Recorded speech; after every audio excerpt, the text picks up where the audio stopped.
क्या एक आज मेरे पास स्वयं चल के आए हैं। क्यों नहीं? कहा जाता है संत मिलन को चाहिए तज माया अभिमान, जो जो पग आगे धरे कोई नहीं है समान।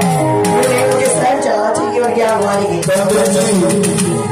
महाराज लेकर के आए हैं राजू महाराज और बड़ी स्वागत सम्मान के साथ हमको खलकी देते हैं। ब्राह्मण देवता प्रणाम। जय हो प्रभु की। कितनी इज्जत दी है बाबा, आप स्वयं उठ करके आए हैं, मुझे प्रणाम किए हैं। जय हो प्रभु। आप इतना कष्ट करके क्यों आए? आप मुझे स्वयं याद कर लेते, मैं खुद चलाता।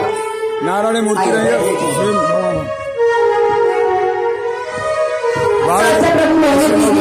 का काम नहीं है। जय हो चुनरिया भाई बाबा। पंडित जी ने कहा ये पत्रिका देते हैं, लग्न पत्रिका